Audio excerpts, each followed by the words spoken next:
Assalamualaikum warahmatullahi wabarakatuh. Ya, Bapak Ibu, pembongkaran makam-makam Habib Ba'alawi ya, rupanya di daerah-daerah tertentu sudah mulai dilakukan ya, untuk meluruskan sejarah. Dan nanti kita akan melihat juga ya, wawancara Gus Dur eksklusif ya, khusus. Mantap, kita mau mengingat jasa Gus Dur ya. Mohon disimak sampai akhir biar gak gagal paham. Kita ke videonya.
Pemberian gratis ini enggak, ini adalah dengan cara salah satu antara dua. Satu, ataukah kita berani mengadakan moratorium terhadap tanggungan luar negeri kita. Sekarang ini sudah 80 triliun tiap tahun, 80 miliar dolar tiap tahun kita bayar orang lain, kita melarat makan juga kagak. Atau salah satu, kita mendapatkan sumber-sumber keuangan yang katakanlah berbunga rendah untuk kita pinjamkan kepada orang lain, katakanlah 2% setahun. Bisa, banyak negara menawarkan pada saya duta-duta besarnya begitu ya. Jadi bagi mereka itu pokoknya ada kompensasi sedikit. Nah, setelah itu kita pinjamkan. 5% itu menolong sekali. Tadi dalam perjalanan saya mendengarkan apa itu namanya Radio El Sinta. Dari Sumatera Utara itu seorang eksportir garment, dalam hal ini pakaian Teluk Belanga dari Binjai, itu nggak bisa ngekspor, tidak bisa beli mesin-mesin baru, mesin jahit, karena nggak punya duit, dan dia pinjam itu 20%, nggak mungkin dong dia. Nah, yang membunuh eksportir kita ya kita sendiri kan. Ya, apakah tidak terjadi kemungkinan penyakit lama kita, yaitu penyaluran dari kredit yang berbunga rendah itu jatuh kepada tangan-tangan yang sebenarnya tidak berkepentingan? Ya, dan bagaimana cara Gus Dur untuk menjaga supaya tidak jatuh ke tangan? Ya, dibentuklah sapa arah yang bersih. Sebabnya itu bukan kok pada pengusahanya yang dapat kredit, Bung. Sebabnya itu karena yang mestinya ngawasi dia sendiri yang makan. Lalu bagaimana kalau begitu? Kita harus berani dong. Makanya saya usulkan kenaikan pendapatan bagi pegawai negeri sipil, militer, dan kaum pensiunan. Perlunya apa? Supaya mereka tidak terlibat KKN, nggak macam-macam begitu.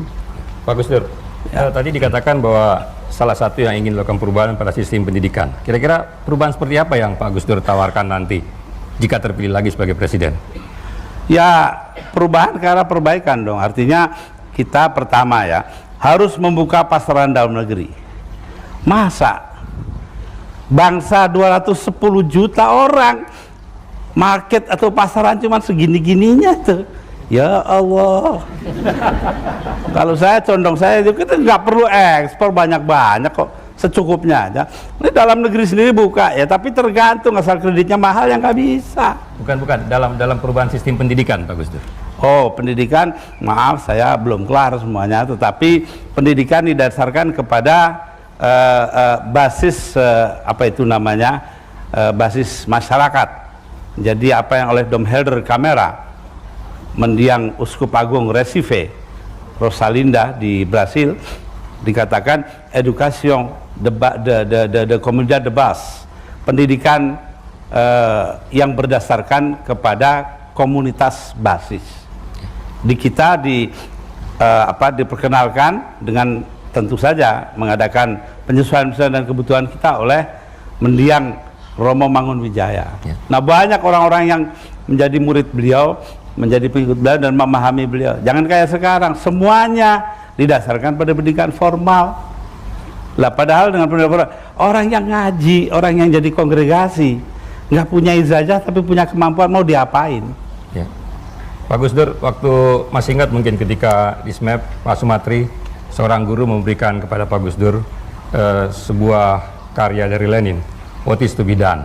Ya, ini seorang tokoh partai komunis. Ya. Tapi kita juga tidak bisa melupakan bahwa pendidikan itu memerlukan biaya yang sangat besar di luar sektor-sektor informal seperti Romo Mangun dan sebagainya. Kalau Gus Dur kembali menjadi presiden, kira-kira berapa persen dari APBN itu yang akan dipakai untuk biaya pendidikan? Sekarang kan kira-kira sekitar 3%. Apakah Gus Dur mau menaikkan ke arah 10%? Oh jelas.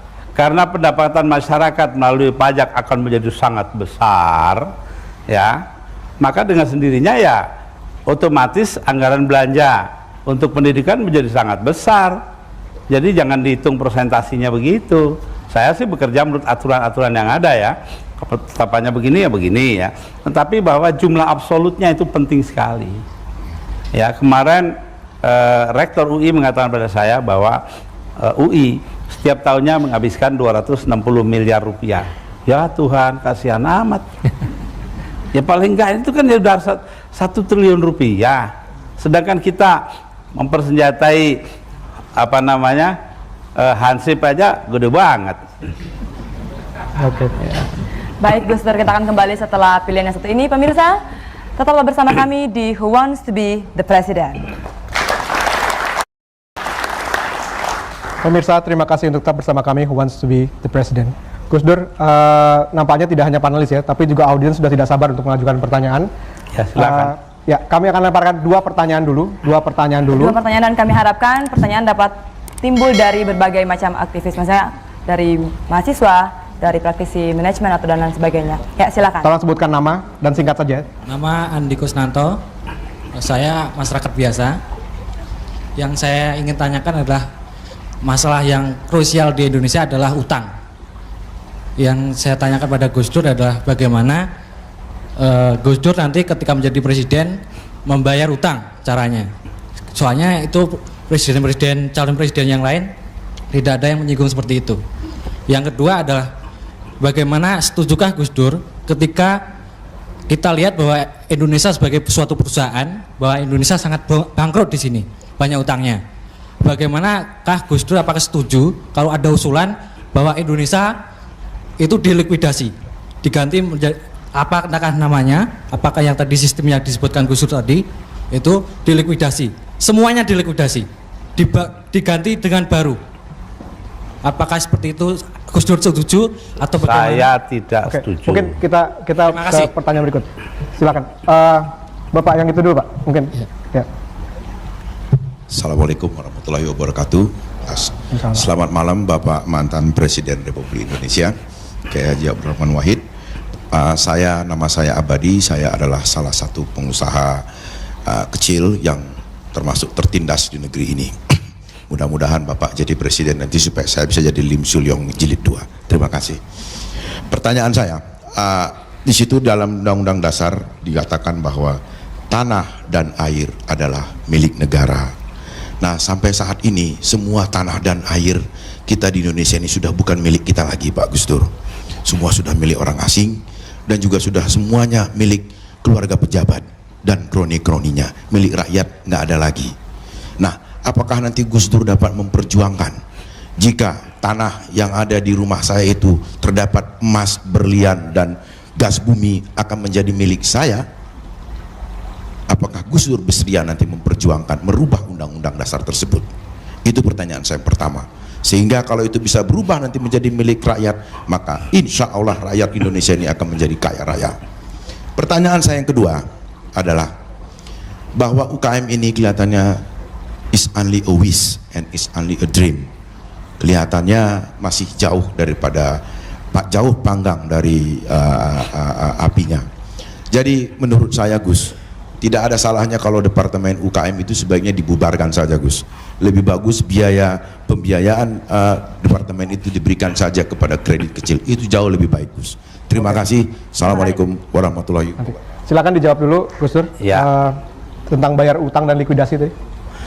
Ya, menurut saya itu kita terikat kepada sistem perdagangan internasional dan kita tidak mau keluar dari situ. Jadi karenanya ya kita namanya punya utang ya harus bayar. Tetapi tentu saja ada negosiasi tentang kapan dibayarnya, berapa jumlah pembayaran, bunganya, dan sebagainya, dinegosiasi kembali. Jangan kayak sekarang nurut aja apa katanya IMF. Ya, jadi itu nomor satu. Sebab risikonya kalau tidak itu besar sekali. Tetapi, nah ini tetapinya ya, bahwa kita harus jelas kepentingan kita itu nomor satu lebih dahulu. Jadi kita jangan mau umpamanya dalam negosiasi itu ngalah kayak sekarang ya, sampai divestasi Indosat membahayakan keamanan kita sendiri, kan udah gila itu. Nah jadi karenanya itu jalannya, kita tidak keluar dari sistem perdagangan internasional yang bebas, kita tetap bersandar kepada persaingan yang bebas dan tetap menggunakan ukuran-ukuran efisiensi yang rasional. Itu sebagai persyaratan ekonomi yang benar, ekonomi yang berjalan sehat. Sekarang ini nggak sehat, ya. Jadi harus disehatkan kembali. Nah, nanti kalau sudah disehatkan kembali, banyak sekali penghematan-penghematan dapat dilakukan, kemampuan membayar utang pun ada. Kalau sekarang ini sudah seperti orang udah jatuh ketimpa tangga lagi. Nah itu, jadi sebabnya bukan persoalan hutangnya itu ansih, tetapi adalah karena keadaan kita yang demikian parah. Yang kedua, bahwa tidak bisa kita hanya mendasarkan diri pada ekspor saja. Ekspor saja satu sebagian saja, tapi ekonomi dalam negeri pun harus kuat, pasar dalam negeri harus bagus. Ludwig Erhard yang menjadi kanselir kedua Jerman Barat setelah Konrad Adenauer menggunakan atau menyusun apa yang dinamakan sebagai konsep Social und Marktwissenschaft, ekonomi yang berdasarkan fungsi sosial dan pasaran, ya, sebagai koreksi terhadap Lebensraum, ruang bergerak, ruang hidup dari Hitler yang sifatnya politis menjarah negara tetangga. Sekarang berebut pasar dengan yang lain. Mau tidak mau kita harus begitu. Dan kita sudah ada menang, sudah tampak beberapa hal kita itu menang. Karena apa? Ya ini yang penting sekali ya. Karena kita itu benar-benar kaya di dalam 3 sumber alam. Produk hutan, 2 kekayaan laut, dan 3 pertambangan. Orang lain itu bisa ekspor barang-barang diproses. Lah kita ini kan karena prosesnya itu mahal, high economic cost itu, maka di negara kita untuk memproduksi sesuatu biayanya mahal. Kalau kita buat semurah mungkin, wow, ekspor akan lari ke sini semua, minta barang dari kita karena harganya lebih murah. Ya, dan yang kedua tadi masalah Anda mau tidak merubah Undang-Undang Dasar bila? Ya, Undang-Undang Dasar itu tentu saja ada yang harus direvisi ya. Tadi bagus sekali Bapak itu mengatakan bahwa hak milik atas tanah itu jangan sampai keluar dari tangan rakyat.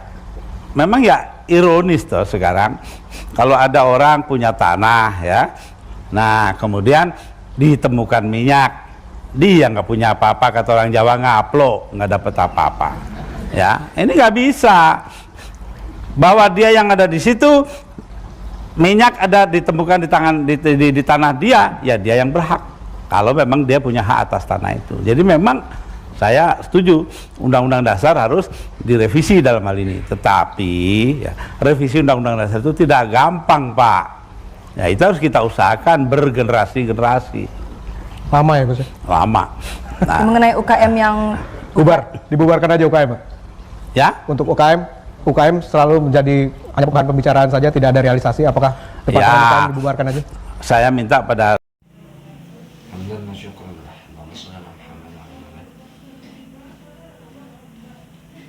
ya, tadi kita sudah mendengarkan ya pernyataan dari seorang Gus Dur ya, yang mana beliau menyatakan bahwa ya beliau bersikap tegas ya terhadap hukum-hukum yang berada di Indonesia ya, terutama menegakkan keadilan, Pancasila dan yang lainnya ya, Bapak Ibu. Tadi juga ada pembongkaran suatu makam ya para Habib. Nggak tahu sih ke daerah mana. Oke, itu dia video kali ini. Semoga ya ada manfaatnya. Ambil yang baiknya, buang yang buruknya, Bapak Ibu. Kita doakan ya, semoga para kiai, para Habib yang benar yang lulus mau panjangkan umurnya dan diberikan kesehatan. Amin. Terima kasih. See you next video. Assalamualaikum warahmatullahi wabarakatuh.